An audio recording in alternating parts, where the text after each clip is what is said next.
So, hey guys, we're here with Life Groups again, and I've been wondering where Scott is. I've been having a hard time remembering things. I turned 50 not too long ago. Hello. Well, hey, I did. I reached out to Ivan to help me a little bit with some remembering. Hello, So, guys. Do you have something for me? Yes, I do. I have a new invention, and I'm so glad that you've reached out to me Very because cool. you are going to be the first experiment with the 3IRH.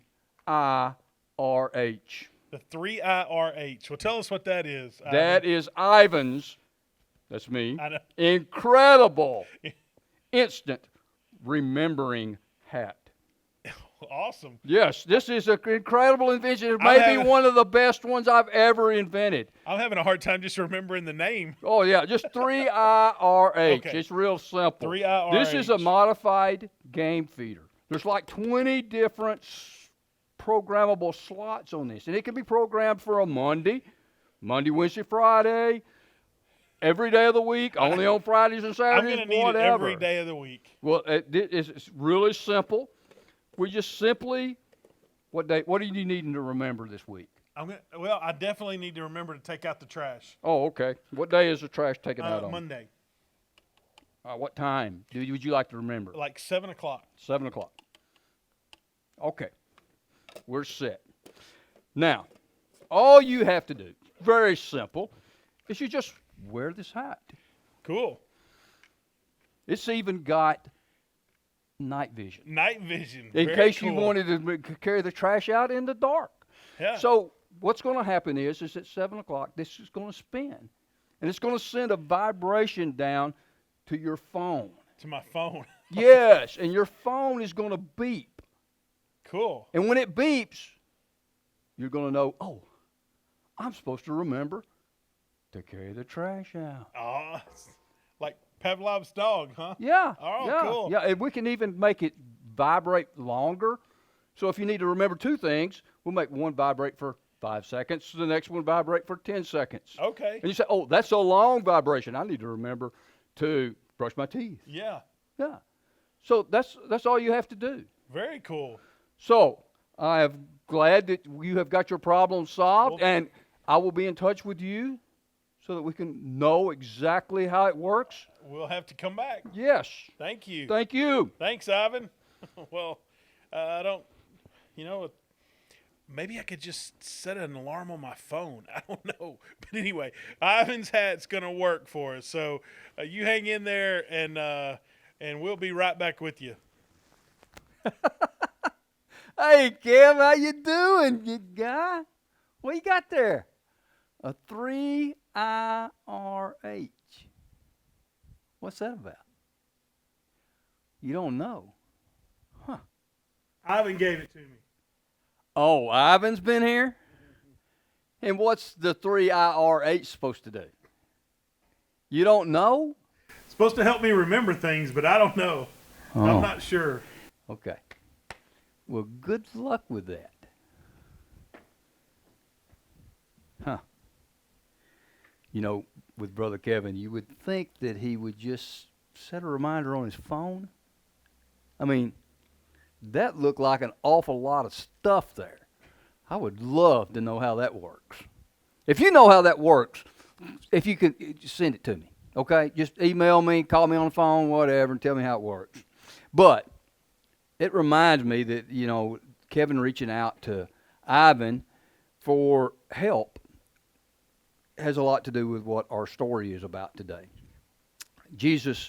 Some people reached out to Jesus for help. And our story is taken from Mark chapter 5. And we're going to talk about a woman and a girl that Jesus helped, and he healed both of them.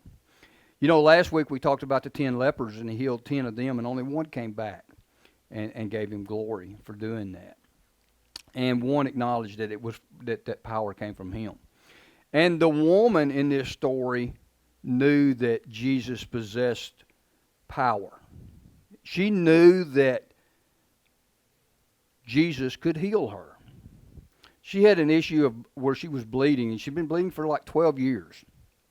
And she knew that if she could get to Jesus, that Jesus if she could reach out to him, that he could fix that issue. And so as Jesus was going around during his ministry, the word is getting out that he has the ability to heal. And so people are around everywhere. And as he's going along the Sea of Galilee, this large crowd is following him, and this woman is part of that crowd. And she reaches out. She says, if I can just touch him. And she reaches out and touches Jesus.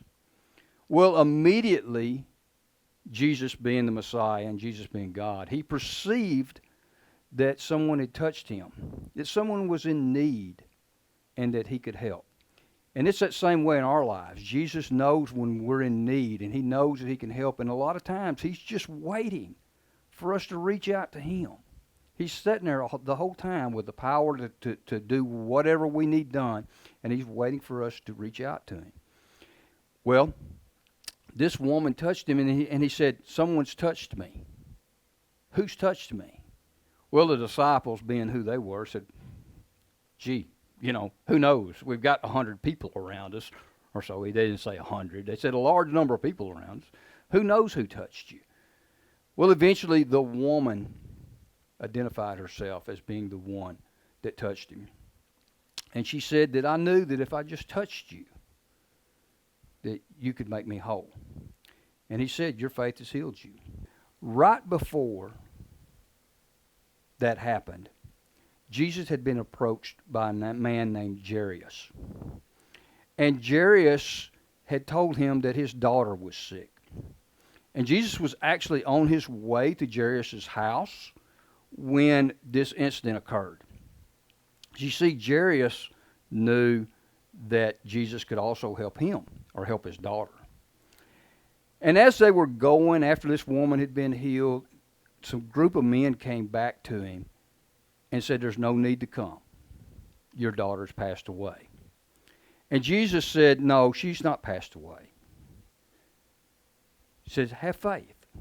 Actually, this is what he said. Let's look at Mark chapter 5, verse 35. While he was still speaking, there came from the ruler's house someone who said, your daughter is dead. Why trouble Jesus any further? But overhearing what they said, Jesus said to the ruler, Jairus, do not fear, only believe. And he allowed no one to follow him except Peter, James, and John. And they came to the house of Jairus, and they saw people weeping and wailing loudly because they believed she was dead. And Jesus dismissed everyone, and he and the mother went into the room where she was, and Jesus told her to awake. And she got up and was alive. And he said, go get her something to eat. I think she's hungry. And he charged them not to tell anyone about what had happened. You see, Jesus knew that this raising her from the dead was a sign that would cause a lot of people to want to kill him, as we see later on. And that his job had not finished. It wasn't time for that right now. Jesus has his own, and God has their own timetable. God's timing is always perfect. And just like Jairus and this woman reached out to Jesus for healing physically, there comes a time when we can reach out to Jesus to be healed spiritually. And you may be finding that it's that time now in your life. You may be feeling this drawing of the Spirit and time for you to reach out to Jesus. I'd like to encourage you that if you're feeling that way, reach out to me or Brother Kevin or your parents, and let us sit down and talk to you and visit with you about what that looks like and lead you through that experience. Because the great thing is, God is always ready. He's always available. We just have to reach out to him. Thank you, and we'll see you next week.